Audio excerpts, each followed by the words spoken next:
Hello and welcome to the Blessings in the Streets podcast. I am your host, Joseph B. Roberts, and in studio with me today, I have a guest with me that I had the opportunity to meet about 10 years ago, and she is somebody that is just so uniquely full of joy, full of love. She's one of those individuals that when you first meet her, you immediately are connected to her just because of just her vibrancy and her excitement about her, and has her hands in a number of different projects. She pours into young people. She's about showing love to any and everybody that she meets, trying to find ways to impact lives and change the world and putting her stamp on it all. So it is my privilege, it is my pleasure, it is my honor to have in studio with us today Miss Nisha Rose. Nisha, thank you so much for being with us today. I thank you. Absolutely. It is a pleasure. So nice to, of course, we stay connected on social media, but it's Too. such a pleasure to see you and hear your voice because it's been a while since I've had a chance to do that. I So do. thank you I so want. I much. want to. I'd like to thank you for, and this is my analogy that I tell all my little kids in the program. Is Nisha's going to give you a seed, and today I feel you harvested that seed.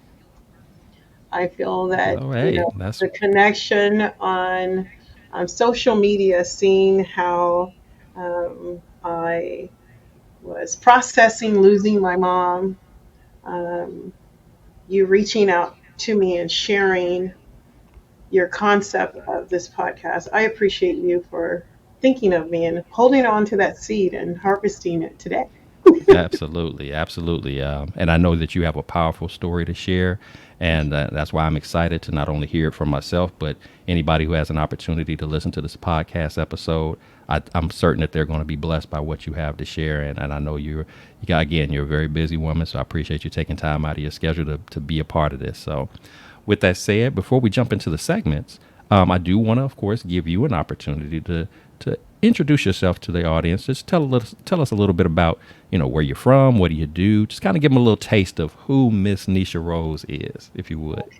A little short version. I was born in Cleveland, Ohio, and I always say my life is a journey. I've been on an amazing journey. I'm 55 years old, and I've lived in probably 35 cities in two different countries. And along this amazing journey, I have met, once again, the most amazing people. And for every person that I've met, I made it a mission to download their goodness and make it a part of me. So um, I have two children, Rose and Mariah Rose. Both girls are named after my mom. And they are truly my sun and shine. Um, Parenting to me is absolutely everything. The journey is something. As a little kid, I thought, oh, my kids are going to be this and this. They're everything. And I owe that to my mom, the structure, the foundation, the seeds that she planted in me as a mom. Um, we together started a program, Nisha's Little Buddies, over 35 years ago, and a series of educational workshops for children. And that turned into Learn, Love, and Grow Studio, a series of events for children. And that turned into Cooking with Love, because every aspect of all of our programs, the foundation is cooking. And so it's been a beautiful journey. Um, this is the chapter that was unexpected, living down here without mom. But I'm ready to share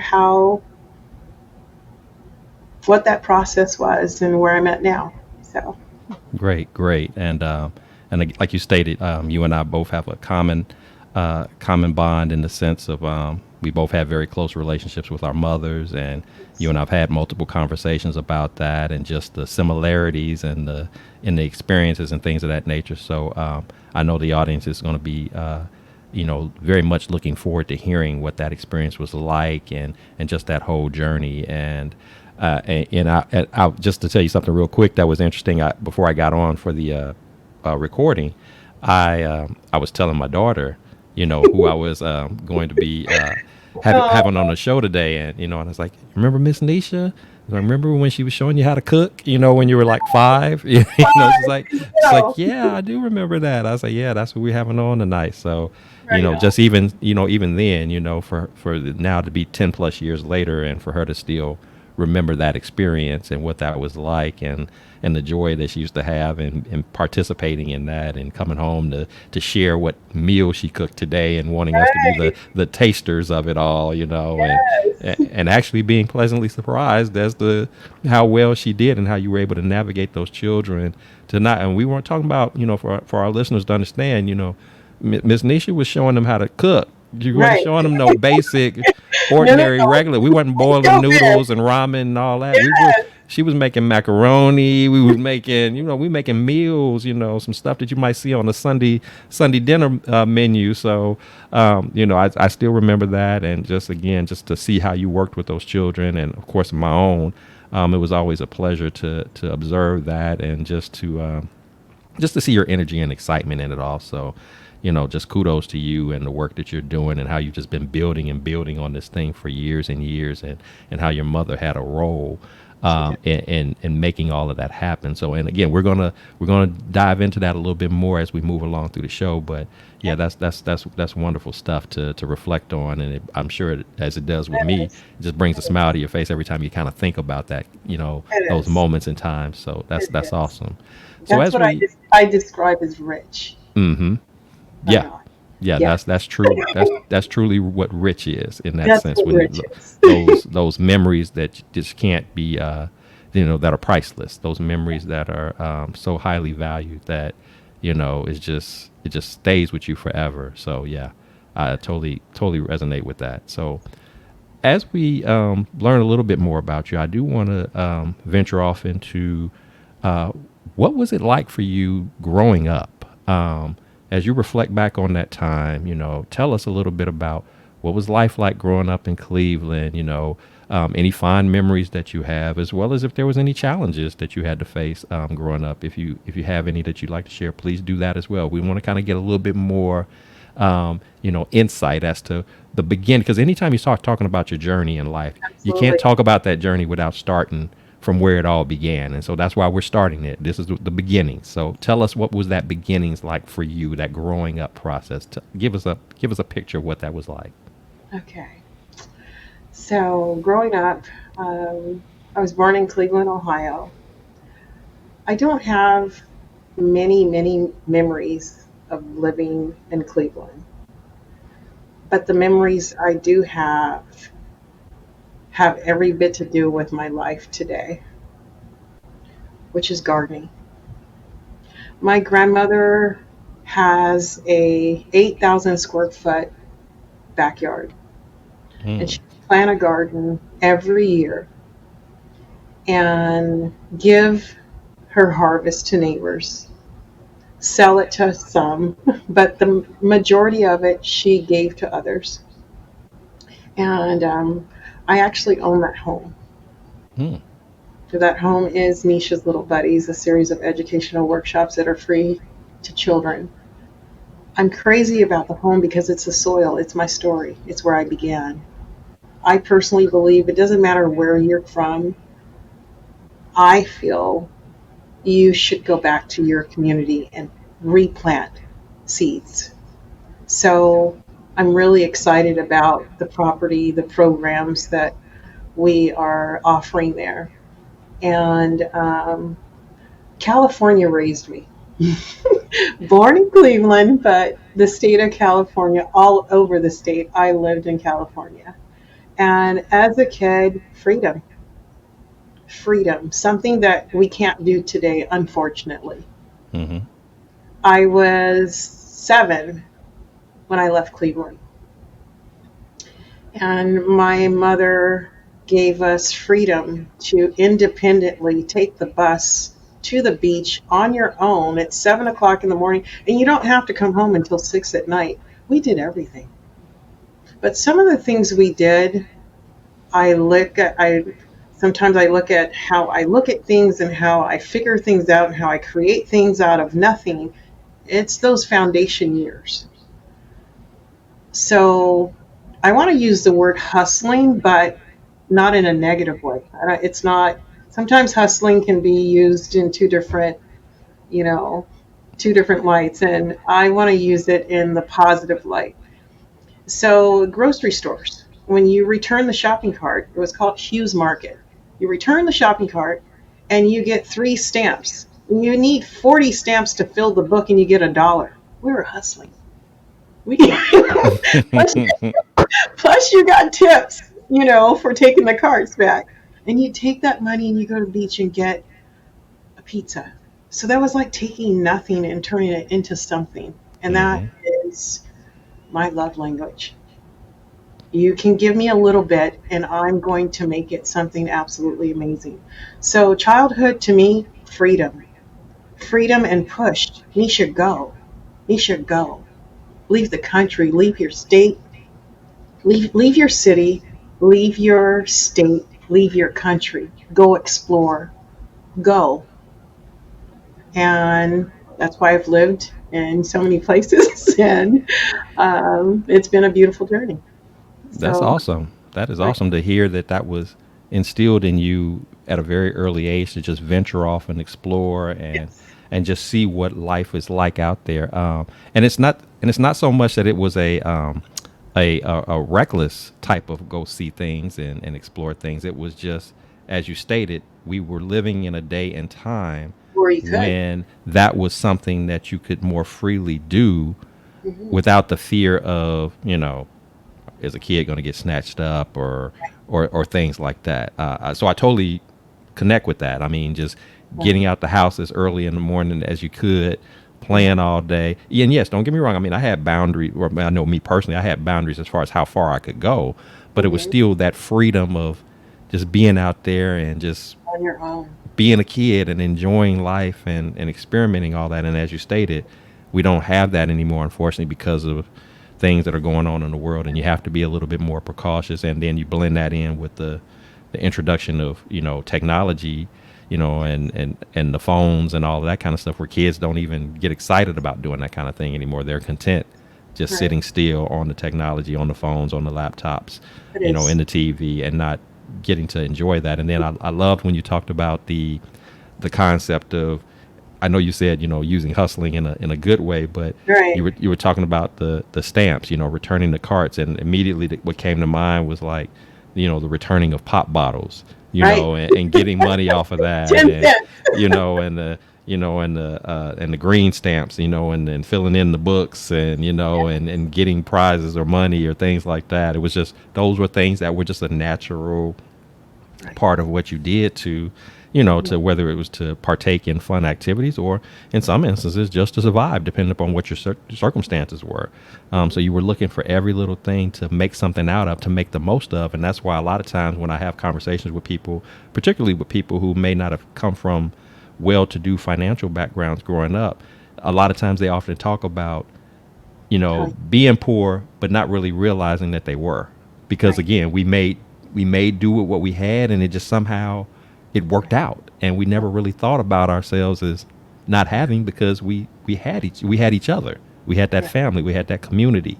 I did. Um, so all of those things are relevant to the big picture of not only your upbringing, but then as you shared, um, Mhm. how much it plays out in your journey later in life, and the things It that does. manifest themselves.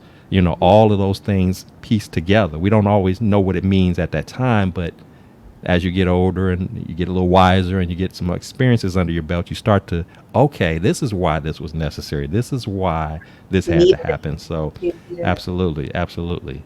So I know a big part of your upbringing, of course, involved a very close knit relationship, in particular with your mom. Yes.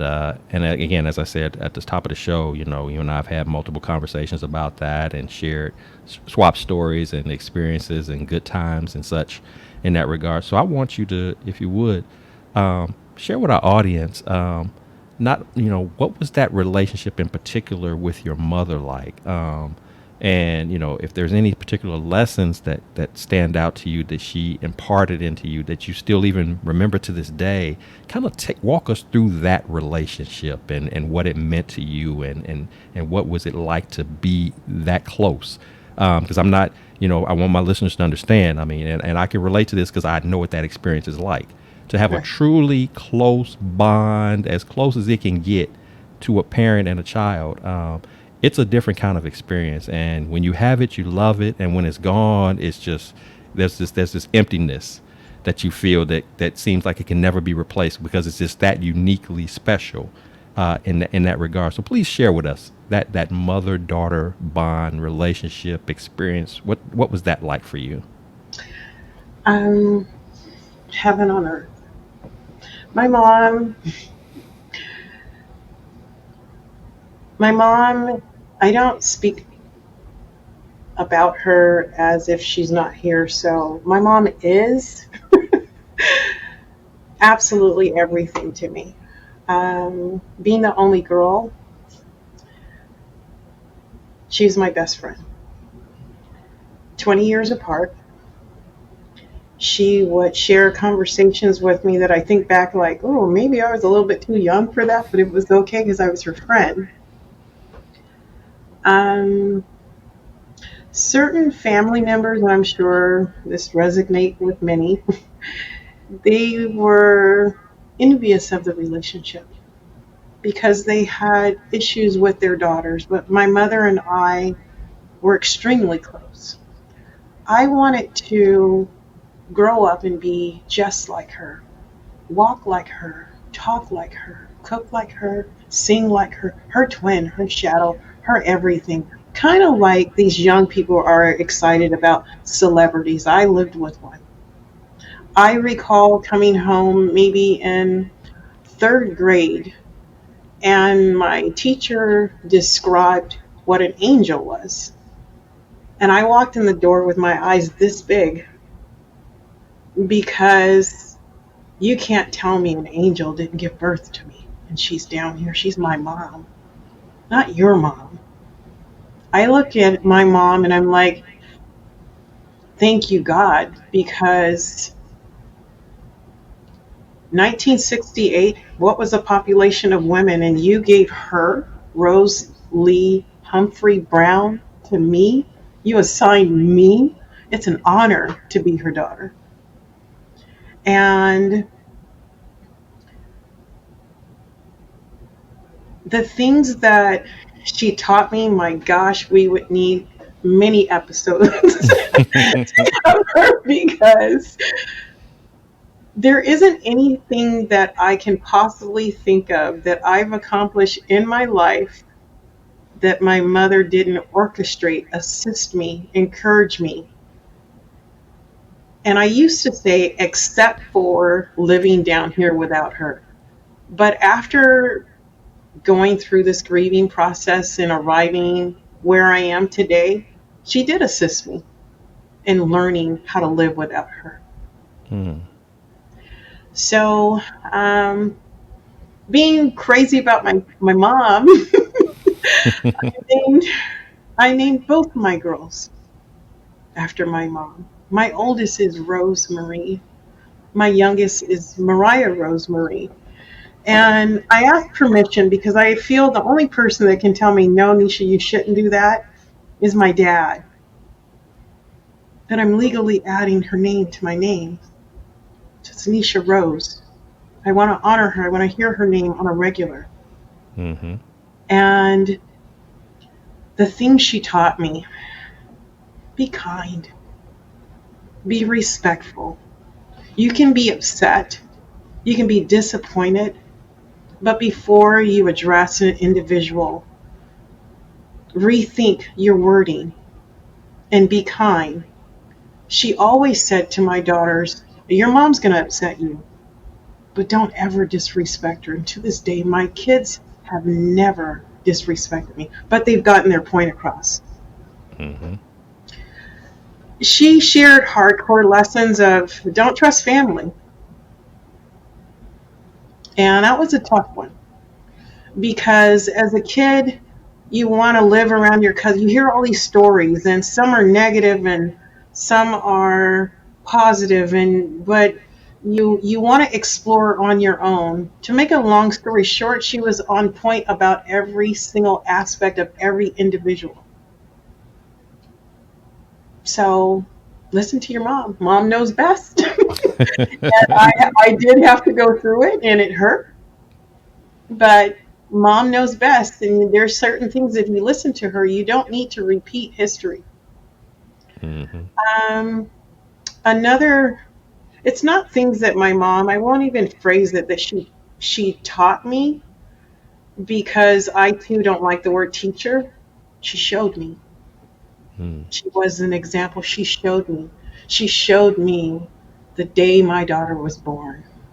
You're a mom, but I'm going to teach you how to be a mother.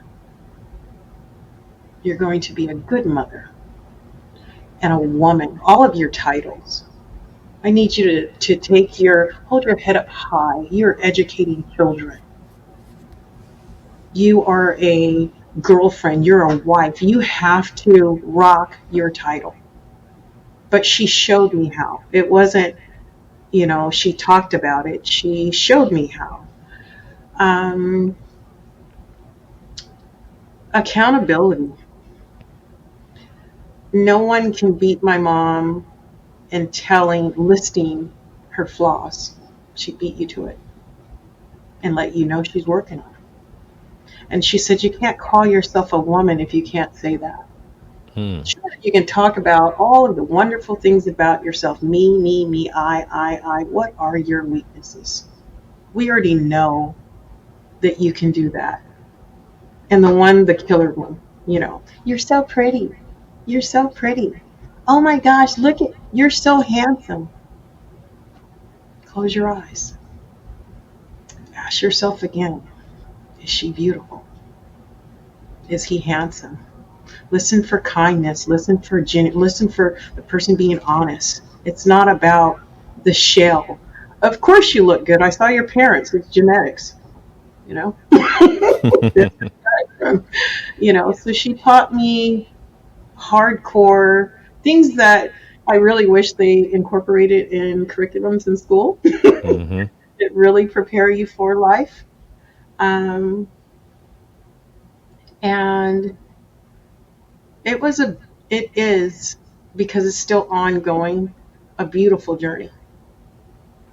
And I miss her, but I can look in a mirror and feel and see her within me. My daughters can call me, and I'm like, they'll say, "Hey, mom," I go, "Say it again," because you see, I miss my grandmother. And so she's still very much here. You know, Mm-hmm. um, but the bond, it hurts me when I see other mothers that don't get it, that you're destroying your child's self-esteem. You're destroying so much in your child just because you're not parenting them the right way. You're not guiding them. You're not patient enough. You're not understand. You don't make time. You make excuses. Mm-hmm. And being an educator, of course, I hear all the stories. I've heard kids say, "Miss Nisha, I wish you were my mom." I said, "Stop right there, because God didn't make a mistake. He made your mom on purpose, your mom. And I don't want you to wish that. We're gonna enhance mommy. We're gonna, we're gonna spruce mommy up." But I hear the stories, and it's painful. Um, so beautiful journey, beautiful story. And um, again, I thank God, because I could have had another mom. Yeah. So true, so true. And that's a lovely testimony about your mom and that relationship. And it's interesting because usually when you think about parent child relationships that involve that type of closeness, it's usually the opposite way around. You Hmm. usually are talking about mother son, father daughter. Here Hmm. you have the mother daughter dynamic that you experience, and then you've even to a certain degree replicated it even in your own mother Yes. daughter experiences. So to have Trying. it on both sides, Yeah. is special, because everybody there's mother and daughters right now who are challenged with that, and actually I want you to speak to that. Like, what would you say to that mother, that daughter who they desire to have a similar, even a glimpse of what you spoke of as to your mother daughter relationship, what that was like? What can mother and daughters do better on both ends to make for a more meaningful, close knit relationship that sort of breaks the stereotype of it only being something that could happen with a mother and son, but not a mother and daughter? Right. Because there is value in that mother and daughter relationship, just like there's value in that father and son having Yeah. that close bond. Because sons need their fathers just like daughters need their mothers, and they need not so much the teach me just Right. alone, but to also show me. Right. So kind of speak to that, because I'm interested since you brought that up. Mhm. What would be your take on that? Experiences. Your goal is to have as many experiences with your daughter as you possibly can. And what is helping me during this grieving process is all the wonderful things we've done. Mm, I don't feel bad um, like other people. I didn't spend enough time with my mom, or I didn't spend enough mm-hmm. time with my dad. Um, I have this little girl in me that comes out daily, and I want my mom. Mm-hmm. I want to spend my birthday with my mom. Some people, well, I want to go to Las Vegas, or I want to be with my mom. It's her day too. She's my mom, you Mm-hmm. know. But any and every opportunity to create an experience with your child, even if you don't know how to do something, learning to do it together. I meet people, and because, my passion is cooking, we're going to go there. You can't cook. There's a mom. You can't cook. It's okay that you can't cook, but you can learn how to cook with your child with Mm-hmm. simple things, making chocolate chip cookie dough, just simple things. And it turned out perfect. That was a beautiful experience. We burnt them. That still is a beautiful, it's a funny experience, Mm-hmm. Bottom line, experience. Things that you do, more memories. And another strong passion of mine is photography. I have so many photos of my mom, of the experiences, that it Mm-hmm. makes me feel so good right now. And others say, oh, I wish I would have. I captured it. I Mm. captured it. And so um, being being able to get out of your comfort zone, your box of this is how I do things, and I do things this way because this is how my mom raised me. And my mother said, I can't teach you everything. Google how many people there are in the world. I need you to learn from as many of them as possible. I can only teach you what I've been taught. So I need you to go out, and that's that's why you should engage in your communities.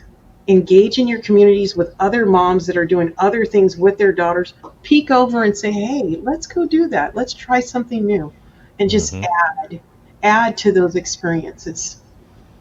And there's so much that we hear the word awesome. I'm awesome.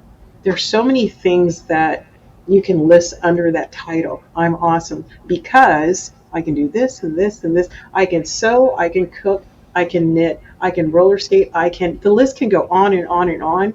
It's so amazing when you do it with your daughters and you both are checking these things off your list that you can do this. That's what makes you awesome. An awesome mom.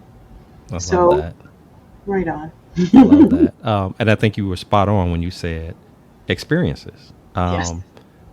As I think back to my mom, and of course, it's now been 12 years since she's passed, and But as you shared, what's helped me get through that grieving process hasn't been just, oh, in time you get through it. No, it's not about the time. Hmm. It's about the experiences, Yes. because I always have things that I can reflect back on. Even when I wrote my book, I, I could only write the book based upon the experiences. That's what That's the book right. captures, is the experiences, whether they Yeah. were experiences that were directly involving the two of us together, or Hmm. whether they were experiences by way of stories that she shared about herself with me.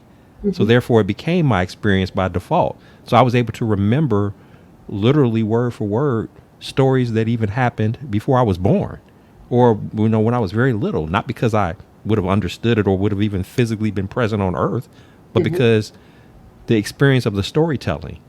So it was like she was sitting right there as I'm writing the Yes. book, telling me, Telling you how to. "Okay, tell me what to say."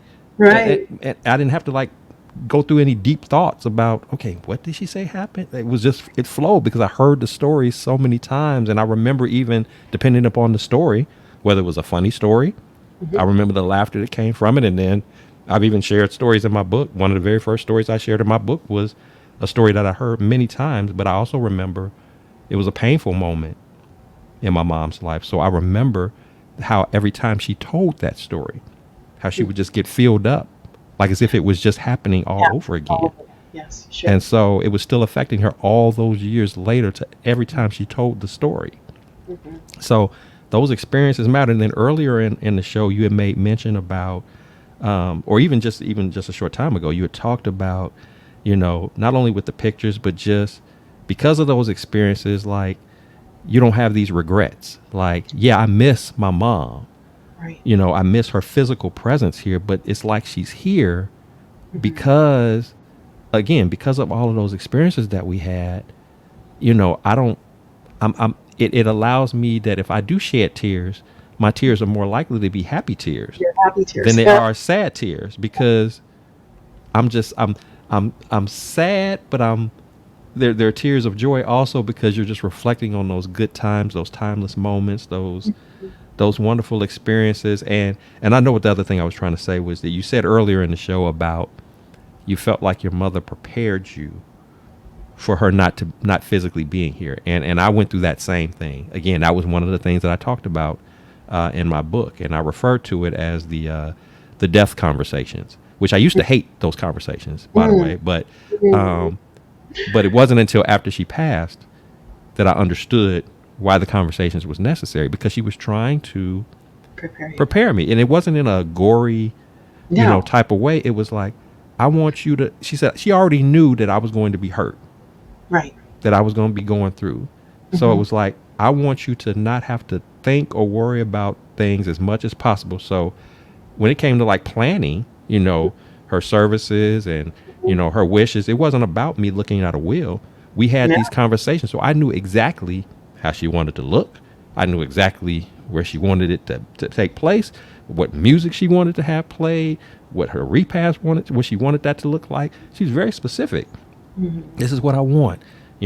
If she was very specific about who she wanted to have what.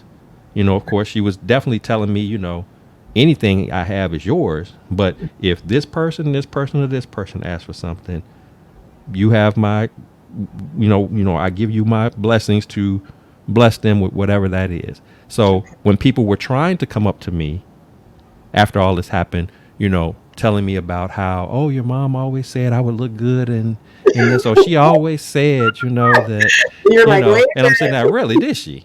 Because that's not the conversation we had, minute. you Right. know.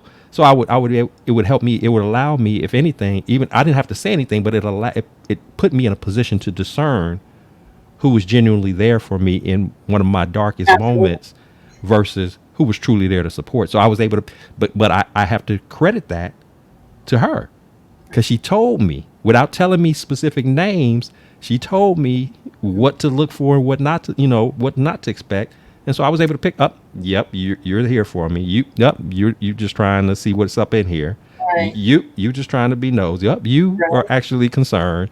I was able Right. to instantly Put them in pick in put boxes. put right. So I mean, so that all of those things, and this only comes from having that close relationship. And of course, and we don't want to discredit, leave out this, of course, the godly presence as well. Because God, in order for such a relationship to take place, God has to be connected to that. It's a special. You talked about your mom. You brought up that story about being in third grade and having heard what an angel looks like, Right. and you were instantly comparing. Hmm. Now this is mom. What was described to me. This is not just some, person in white with wings flying in the air. This Right. is this is mom right here. I got an angel up in the house. You Right. know, I did. and then just that whole everything that they did. It wasn't so much all about just teaching lessons, but putting it on display in their walk, in their talk, in their you talked about kindness. My mother was a very kind person, kind to people who were mean to her, kind to people who wouldn't necessarily reciprocate in the same way. And I'm hearing a lot of that as you've shared, not only on this show, but in private conversations. I'm hearing a lot of that in your mother, that, because when you're kind across the board. It's not a selective She was kindness. fine. I can hear her right now. She's like, Nisha, tell him the whole truth. She's Yeah. very kind, but her name is Rose, and all roses have a thorn. And Hmm. if you cross her, Oh yeah. Oh, yeah, yeah. most definitely. Yeah. Yeah. Now, it goes back to that old saying where I'm kind, but don't mistake my kindness for weakness. There you go. Don't get it confused. If I Yeah. need like you said, stick you with that thorn, Right. I know how to do that. You Right. know, but at the same time, if you even, if you even treat me even somewhat, Hmm. you know, with some kind of decency or what have you, Right. I have that the kindness element of me is such to where I'll give to you even if you don't deserve it.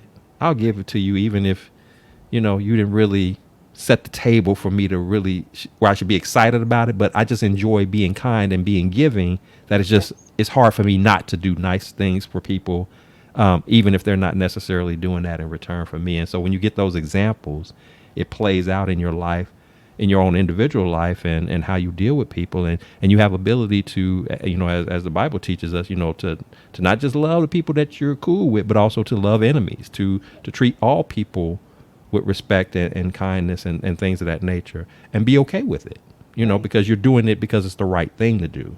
And I'm not comparing, well, I'm not going to do that for them because they didn't do this for me, or you're doing it because it's just who you are. And that's why I shared at the top of the show about when I was introducing you about, it was evident just in the way you dealt with those children, and even in the interaction even with parents of the children, was that you were just showing the love on everybody. And it was like, how could you not gravitate to that? I mean, it's instantly addictive, and you looked forward to it every time we saw you, and your kids looked forward to it every time that they saw you.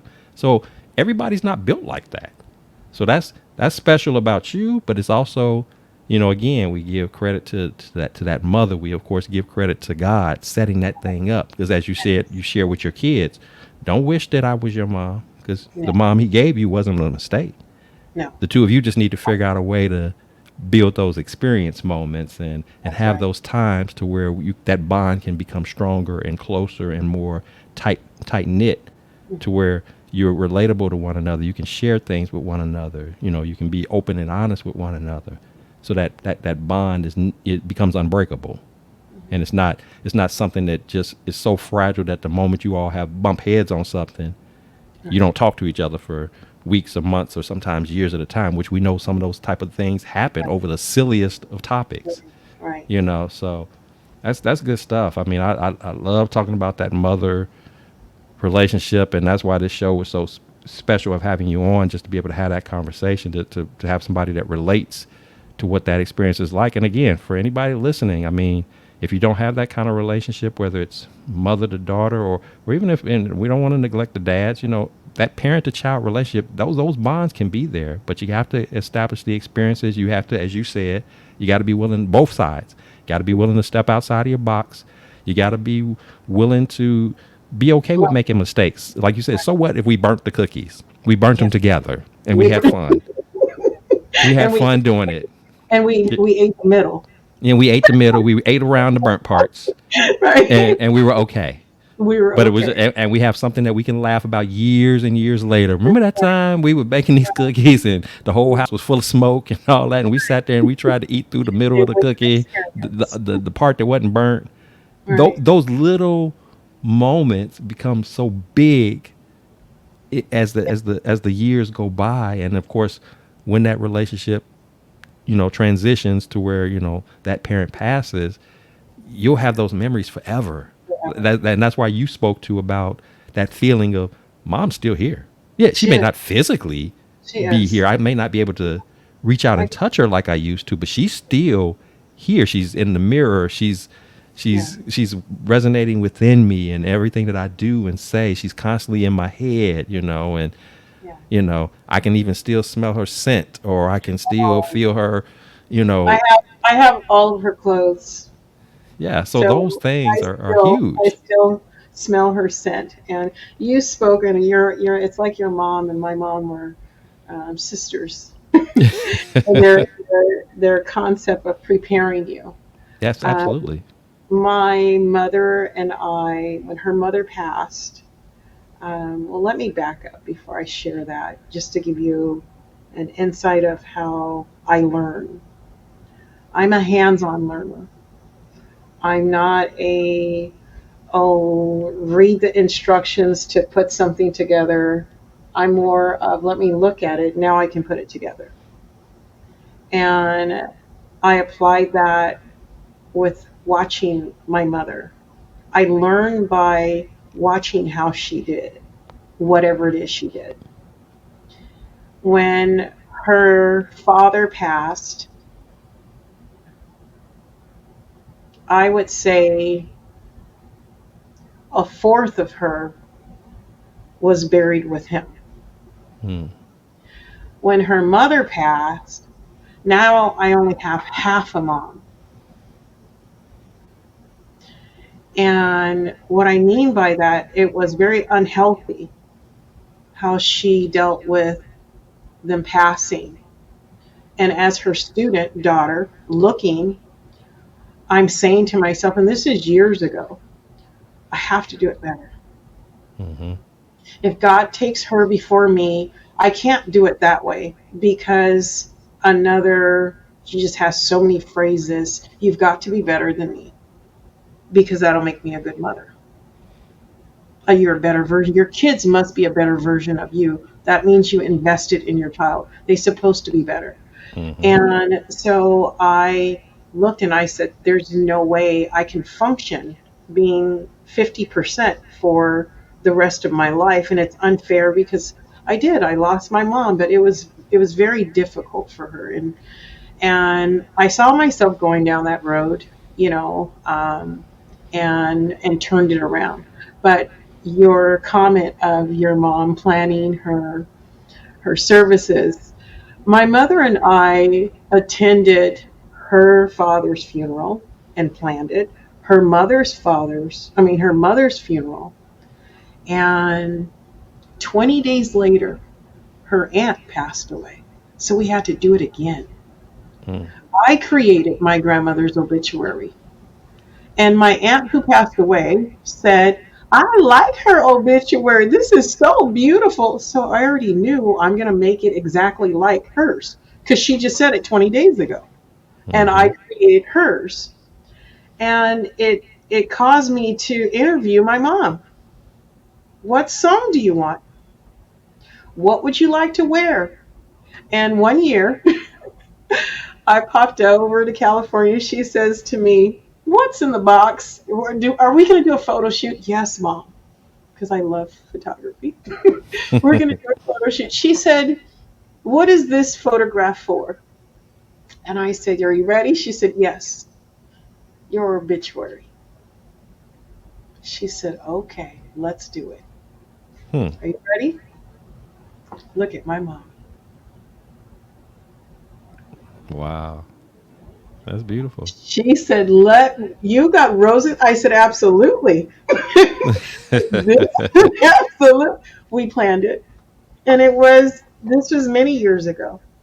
This was probably 8 years ago, but that close that we talked about. And prepared, you know, just in case you go before me, that those conversations. And unfortunately, our country, other countries embrace it. It's a celebration. It's not looked at as, you know, I don't know what to say to the person. I don't know. We're kind of.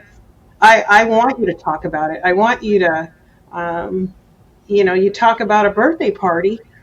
Well, let's celebrate 73 years down here. Mm-hmm. Let's celebrate 73 years of this beautiful life. And so, yeah, I just wanted to share that. No, and that's awesome. I mean, Yeah. like you said, a lot of the, as I shared with you, a lot of the details of what my mom wanted, down to music, Yeah. down to just a lot of the details. Now we didn't, of course, discuss obituary, but even to the picture, the picture was something I'm gonna say I came across it by accident, but that would probably be understating it. Mm. I think it was divine that I came across it, and it just so happened that the picture that I would use was from my mom attending at that time. She was used to go to this like senior center, like once a week, where they would do like little activities and stuff like that. She Yes. get a chance to Yeah. hang out with some of the other older ladies, and they had a little Valentine's uh, Okay. thing, and so she took a picture, which I had not seen until after she passed, as I was digging through stuff, and it's a picture, and it has all these hearts Oh, around her, and and she's in her cream suit, which she loved yes. cream, and her red shoes, and she had her hair and Yes. all that. So as soon as I saw the picture, I was like, This is it. that's the picture. But it was like just the way I happened to point it. It Hmm. wasn't a deliberate, like I was going through a stack of pictures. I just, in the midst of just kind of going through a few things, just this is very early on before the funeral, I Hmm. happened to come across this, and I'm like, okay. So, I'm like, it was almost like between me saying, Mom, you kind of put this here, or God, you kind Right. of put this here for me to see, so I didn't have to Yeah. go through, Uh, oh, how I'm gonna find a picture? I'm gonna be up all night finding the right picture. I didn't have to go through all of that. It was like one of the first pictures I saw, and I had never seen the picture before, so I didn't even know it existed until that moment. And having to go to the funeral home the next day to give all the information and everything, I was ready, and then all the other pictures that I had in there, they were pretty easy, where whether it was her pictures of her dogs, or pictures of just mhm. other events, where those pictures were Mhm. easy to come by, but to come up with the premiere, this is the Yes. shot to remember, Yes. and I even have an actual physical painting of the picture in my house, so Okay. so I get to see her every time I leave the house. She's Very right there good. before I walk out the door. So, Hmm. so that's, to me, those are, I say lightly, happen to accidentally, but the truth of it is it's a divine setup, Right. that God just positions in such a way to make sure that, to let you know that not only He's there, but to Hmm. make sure that you understand that that loved one who's now with Him Right. is is is still watching over you, even though they're not physically there. They're still Yeah. watching over you. They're still checking you out. They're still speaking in your ear, especially during those times when you're about to say or do or think something you ain't got no Oh, business saying, yes. doing, or thinking. She's like Nisha. You're like, now, you about to do what? And it's weird how those moments happen, and you're Hmm. like, you almost have to like take a double take. Like, Yes. did I hear Yeah. what I thought I heard? Did I see? And Yeah. you're not crazy, but you still Yes, you feel did there. that. Right. that. I want to share one more Uh huh. project. Ready? Sure. I showed up and she says, "What's the concrete for?" I got her handprint. Oh, that is cool. That's Yeah, cool. I got her handprint. So I love this because when I'm having my bad days, I put my hands right on her hands. And I just, That's yeah, awesome. I that love that. creativity side. And we did this probably 5 years ago. I love that. That's Yeah, very creative, and just the forethought of having that, and now yeah, you have something that I do. you can identify with, that you can touch and feel like Yes, as if your hands are in her hands. I mean, because they are. I mean, that's they just are. the, They the are. concrete version of them. But Yep, that's yep. that's cool. That's cool. I know. So I know. Nisha, I am curious to know, when you find yourself facing challenging moments, adversity moments. And again, it doesn't have to be as big as your mom's passing. It could just be something. It's just one of those days where I'm up against something. Something is on my plate. Something is knocking at the door that I have to deal with. A challenge, an obstacle. Tell us, what is the process that you like to go through that helps you to deal with such moments? What do you like to do that kind of keeps you focused as you're working through whatever that challenging situation is? Two things, mentally and physically. I'll start with mentally. Mentally, I've studied my family history. I know what my mother went through, her mother went through, her mother went through.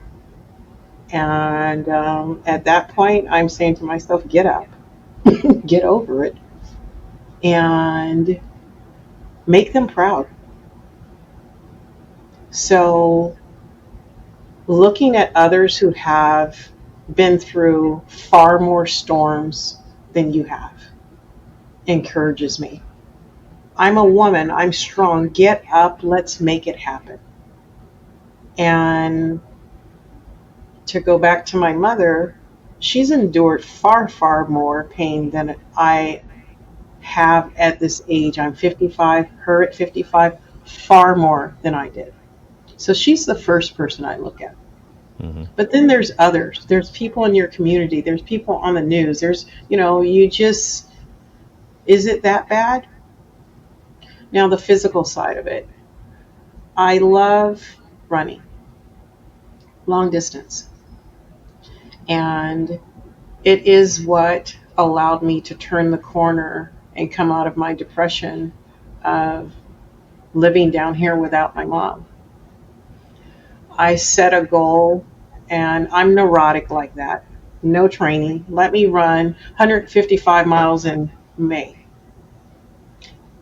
April, 255 miles. I bought a second pair of running shoes because I ran it, the rubber down, Mm. the sole down. And so physical fitness. Because, and I look back and I say, if I could go back and do this all over again, the day after she passed, I would have put on my running shoes. Because two things don't mix: depression and endorphins. Hmm. Endorphins are, oh, I just came in from a run, I'm feeling good. Oh, look, you're feeling great. Depression is every bit of the opposite of it. Right. So as I look back and I share with others, maybe it's not running for you. Maybe it's something else that gets your endorphins going to kind of pull you back. And so that's what I do. Okay. Yeah. Okay. I like Um, that. yeah. I A like that list of hobbies, combination. a list I'm of sorry. hobbies too. Lots of hobbies. Um, I'm very high energy. Like that 8-year-old that you say sit down. I'm high, high, super high energy. And so my day, I feel it, I pack it. And you look like, I can't believe you did all that in a day, but I have that kind of energy. And so I can, a typical day for me is I'll run from 5 to 6, and then I'm in the garden for another hour, hour and a half. And um, dive into cleaning projects, organizing something. I'm diving into woodworking this fall. So just constantly creating and, busy, busy. I'm not a TV person. I'm not going to sit and watch Netflix and chill. I'm not. I'm a hands-on. I want to keep going. So um, that's what works for me. Yeah. That's good stuff. That's good stuff. And I love the nice blend and mix of it, the mental, the physical, Hmm. and then of course exercising just your creativity, just all of Yes. those things blended together, helping you to process through whatever the challenge is that's before you, Mhm. and being able to do it with a clear mind. So I love that. I love that. So I want to ask you, if you had a chance to speak to the younger Nisha, or somebody who may have been like the younger Nisha, some of the challenges that you reflect back on, things that you had to deal with and battle through, and things of that sort. What would be the words of wisdom that you would have for younger Nisha that you believe would help her or help others like her to be in better position, be better equipped to navigate through the challenges of life and to just live life to the fullest? What would be those words that you would offer? Listen to your mother. For me, specifically about family. Family thinks that they can impact your life in all these negative ways, and it's dismissed because they're family. But if it was a stranger, you're going to dismiss them very quickly. And there was a lot of pain in our family, a lot of pain that she endured, and I didn't listen, and I got some of it, and so that would be my first. What's nice, and um, they back then my mother didn't use the term, but you hear it more today. Generational curses. Mm-hmm. It's very nice and makes me smile that myself and my daughters, my mom called them her chickadees. We broke the cycle. We broke the cycle. You That's may awesome. not, you may not disregard, disrespect, mistreat, not honor, not value who I am, and think I'm going to remain. It's so beautiful to live a life without any type of drama in your life, Mm-hmm. because of family and, um, you know, the fact that I'm a military child and I've lived all over. Um, I have family that honors me and respects me and loves me and can't wait for me to arrive, and they're sad when I depart. So I love that. Back to the childhood, independent, go out and meet people and do things. It started then. That confidence. I'm not missing pain.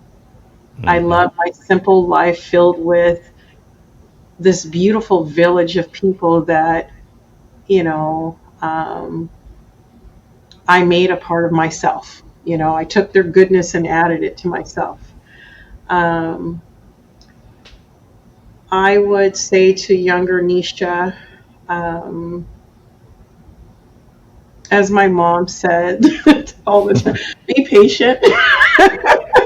I'm not the most patient person, but the biggest lesson, and I laugh at it now because she always said, Nisha, would you sit down? Would you, Nisha, would you stop? Would you be patient? And I smile when I say this now. Guess what I have to be patient about right now Hmm. for us to be reunited? Hmm. Wow. Yeah. That's powerful. Isn't that? And I smile now because she's winning. She's like, didn't I tell you? Just be patient. In God's time, we'll be reunited, but I must be patient. Mm-hmm. What else? Oh, that's, off the top of my head, those are my go-to three things. I mean, that's Yeah. Yeah.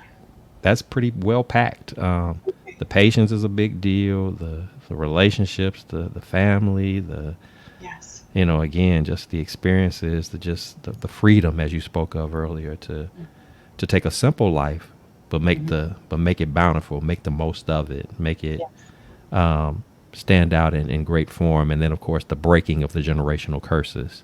You Yes. know, um, and that's a powerful thing. Let's rid ourselves of the destructive behavior, but Hmm. let's not always think that just because we have some challenging times, because sometimes we miss that where we take our rough times, our challenging times, and think that oh, I don't want any of that from my kids. Well, some of those challenging, tough lessons, we probably needed to be carrying those forward to Yes. learn from, Yeah. instead of run from, so that Hmm. our kids don't end up being, spoiled and entitled and no Hmm. sense of responsibility and those type of things. So it's a nice blend. It's a nice balancing of it, and that's what I heard from what you were sharing as you were talking about.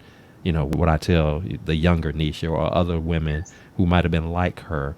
not as patient, not as, you know, not always listening to what, moms have to say. Because our parents, we all go through it. Our parents tell us stuff and they don't know what they're talking about. They're old. They're old fashioned. People don't do that anymore. Well, we learned that we bumped that head a few times. We touched the hot Right. stove a few times that we were told not to touch because it would burn us. Mhm. We start, oh, okay, now I get it. Now Mhm. I see. And we find out that they were just trying to help us. I know Yes. it may not have seemed like that, but it was done out of love. It was done out of concern for our well being and ultimately our ability to maintain and enhance our lives while they were here. And of course, after they're gone. Because every parent wants to know that when they shut their eyes for that last time, if they have children, they want to know that my kids are going to be okay. That's right. My mom used to say that to me all the time. Yes. That I just want to know that, when I go, that you're going to be all right. And it wasn't just about I'm going to be all right, in terms of will I be sad, but just that I'm going to be able to function. And so, again, part of those death conversations, she would say, I'm ready. Mhm. Whenever that time is, I'm ready to go. I've done what I'm going to do in life. And I look at you in your life and I see what you're doing. I'm good because I know you're going to be okay. Yeah. And, so she was at peace with that. Yeah. I didn't want to hear her talk like that, but it was her speaking about her peace. Right. I had done my job as a parent to the Right. best of my ability. I Right. positioned you to be okay, to be better than okay. In fact, I know she would be absolutely thrilled to see and experience, you know, just even the surface of what, I've been able to do, Mhm. since her passing and what still lies ahead. So I don't take that lightly. I, and I credit for her for all that she's poured into me. And of course I credit God for just standing with her and standing with us and allowing me to even be in position to do, the works that I do and to be able to honor her memory, Yes. that all her sacrifices and going through the things that she went through and the pains and the tears and all of that, that it wasn't for nothing. It wasn't wasted. Right. It was worth all of it, for what was left behind to carry on the legacy, Mhm. and then I try, of course, to pour that same thing into my own daughter, Right. with the hopes that she will be the woman that I desire for her to be, of greatness, of, a woman of God, a woman of, of power and strength and resiliency and all the wonderful things of life that she can experience. I want her to be better and do better than me, Right. and continue, Better like you said, version. break those curses, those That's right. generational curses, Mhm. So yeah, that's good stuff. That's good stuff. So before I let you go, Nisha, I do want to take an opportunity to love on you, to celebrate you, to affirm you. So if you would, you got any special projects, anything in the works that you can share with us that's going on that we need to know about, that we can clap it up and pray on and celebrate and cheer about, all that good stuff. What you got going on? Okay. Um, Cooking with love. During COVID, mom says, "What are you going to do? All the schools are closed." I said, "I don't know. I'm panicking." She goes, "Don't panic. Let's just think. Let's just think." We launched a cooking show virtually. All the kids picked up ingredients. They met me online, and we prepared these decadent desserts and cuisines step by step, super slow, the entire summer. And it planted a seed in my head of I'd love to launch a show and pitch it to. Right now it is compiling all the recipes and all the photographs and submitting it to platforms like Hulu and Netflix. So I'll let you know where we go with that. Awesome, awesome. Another concept, that project that I am inspired because of the garden, is garden cards. So they're large poster cards for children, learning how to garden with simple little steps, and sharing those with not just parents but schools as well, Hmm. just to get kids more engaged with the process of what you're eating, where it came from, um, the fact that you grew it is going to allow kids to grow up as teens and not call on Uber Eats and all these delivery places. They're Right. going, you know what? I grew this. I'm going to make this. And Miss Nisha said, and with the kids, even your daughter, my goal with all kids is always, I want them to be 35 and they go, you remember Miss Nisha? Yes. Mm-hmm. Right. I want to plant those kind of seeds in them where it's like, you can do this. So those are a couple of projects that I'm working on. In addition, I mentioned my grandmother's home in Cleveland, Mm-hmm. and it's about 2,400 square feet with an 8,000 square foot backyard. There are a handful of things my mother said to me before she passed. She didn't know she was passing, but she definitely made this very clear. If something happens to me, take care of your father. I'm doing it. Number two, complete your project in Cleveland. Mm. So I would love to add it to my calendar. I'm not ready to dive into it right now because it's a lot. Mm-hmm. And but back to what I said, I think it's all of our responsibilities to go back to your community where you were born and plant a seed.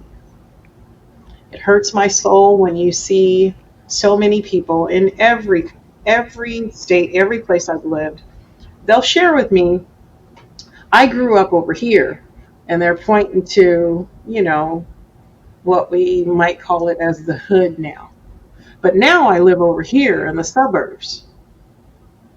You grew up over there, and what are you doing over there? I understand you live in the suburbs, and I understand that your kids are going to this college and this and that and da da da. But what are you doing for the community that's where you were? You grew up. Mm-hmm. And that's what made me, people thought I was crazy, but I packed up my Beverly Hills location with all the posh materials and I put it in my grandmother's house in the hood because the kids in that community deserve to have exactly what the kids in Beverly Hills have. And now they do. Mm-hmm. That's wonderful. And the same experiences, the same tools. They can't get anything less. I don't want, you know, less quality arts and crafts materials or cooking materials. And it's so beautiful because the community engages so much, meaning corporations. Miss Nisha needs a refrigerator. Her youth entrepreneurs sold 500 cheesecakes. So we got a $2,200 refrigerator for a hug. Hmm. So there's so many people in the community that gets the concept. This is for our children, and I hope to inspire others. Good for you where your children are. My kids are very successful. Good for them, but I don't believe we're down here just for our children. Mm. I personally believe we're down here for our children. They did a great job, and other children in the community. That's good They stuff. allow they deserve to have an experience as well. Plant seeds in them where they're like, wow. 2 days ago, the little girls in the neighborhood, they're 12, and they were playing outside, and it's 80 degrees, and they have their little juice boxes and their little picnic, and they're laying on the grass, and I peeked out the window. I have a big RV. It's massive. It looks like two houses in one, and it's sitting in front of the house. And I said, wow, I remember when I asked my mom if I could go camping with the neighbors. And I was their age. I was 12. And my mom said yes. Because of that experience, I took my kids camping their entire lives because I went camping at 12. So I asked the girls, if you ask your mom, can you go hang out in the RV without me, because you don't need me, you're 12, you're more than welcome to. They ran home, they gathered all their stuff, and they camped out in that RV for 4 hours. And I went over the rules, but I wanted to share the story of my experience in camping, and you today get to hang out in an RV, you know. So planting that seed. I love So that. yeah, I love that. we have a responsibility. It's not just our children. That's It's so true. That's how so I, true. We were talking yeah, about planting seeds. We're talking about not forgetting where we come from, giving back. yes, Nothing wrong with progress, nothing wrong with you moving up and experiencing things and whatnot. But, again, don't forget those who um, need some of that same help, that same, encouragement, that same pouring into. And if you're in position to do that, why wouldn't you? right, Because as you said, we were created to serve. yes, That's what God put us here for. He didn't create us to go for ours, and hmm then we get ours and we just kind of go into our own little huddle, little spot, and we just keep it all to ourselves, and nobody can yes, have any of it. And we just watch no, other people struggle and go through it. That doesn't mean that we have to just give away everything or whatever. But there's ways that you can pour in and give back and help out, and it changes, changes circumstances, it changes lives, and you just have no idea how much that can mean to somebody. it does. To be that way, to be that forward thinking, in regards to understanding the importance of helping to build someone's future and quality of life, and just giving them experiences that they may not otherwise have. So that's good stuff. And I celebrate you. I congratulate you. I pray over you and just thank God for you and all that you're doing. And I'm just looking forward to hearing the progression of it all, and seeing, the big and wonderful and magnificent things that are going to come out of the works that you're doing, and that are to come. So we're just already going to speak that into the atmosphere, that the Yes, victory is yours. And we'll have to have you back to give us the updates, and okay, talk about some other topics, so you have an open invite to come back at any time. It has been a pleasure having you on the show. Thank you for sharing your story. I know somebody is going to be blessed by what you said today, and your transparency of it all. And I know I was blessed by what you said. So, and this is what we do here. This is what the Blessings in the Street podcast is all about. We want to encourage, we want to uplift, we want to empower, we want to pour into people, we want to be relatable. We all go through our storms, we all go through our challenges, but we don't have to get stuck in those moments. And we don't have to look at those challenges as being a horrible thing. They right, happen for a reason. God allow us to go through what we go through for a reason. The stuff that hmm looks nice and pretty and shiny, as well as the stuff that looks a little murky, looks a little rough around the edges. All of that is a part of the plan. It's a part of that journey that ultimately gets us to that ultimate vision, that ultimate goal in life of the reason why we were created, the purpose that we were to impart upon this earth for the time that God has given us to be here. And we have an obligation, a responsibility to do that to the fullest and to the best of our abilities, using all of the gifts and the talents and the skills that are within us. And you are a perfect example of somebody who's trying to do just that. So we thank you for that, and we celebrate you for that. And for my viewers, if you've enjoyed what you've had a chance to hear today, I encourage you, of course, to subscribe, to like, to share, to comment. Encourage people to tune in, because stories like this are what we're going to be sharing with you. Journeys like this are what we're going to be sharing with you. So it's an opportunity for anybody from all walks of life, all ages, to be encouraged and empowered, and to be motivated to keep fighting that good fight. Don't hmm don't allow yourself to get stuck, even in the most challenging of moments. And you're still human, so you're allowed to have that emotion, whether it's crying, whether it's anger, whether it's frustration or whatever. You can have all of that, but don't get stuck there. Be intentional in saying, yeah, okay, now that I've processed this, now that I've taken a couple of breaths, this is what I need to do to move forward. Allow yourself to be open and receive God's revelation on how you should proceed. Let him be your guide. And I promise you, it'll be the best decision that you'll ever make. So with that said, keep in mind, here at the Blessings in the Streets podcast, this is the place where your story is your glory, where your relationships are relevant, and where your journey is your joy. I am your host, Joseph B. Roberts. Thank you for tuning in. And until next time, God bless. Take care. Be good to yourselves. Be good to others. And just keep, again, fighting that good fight. Allow God to use you in the mighty way that he created and designed for you to be. See you next time.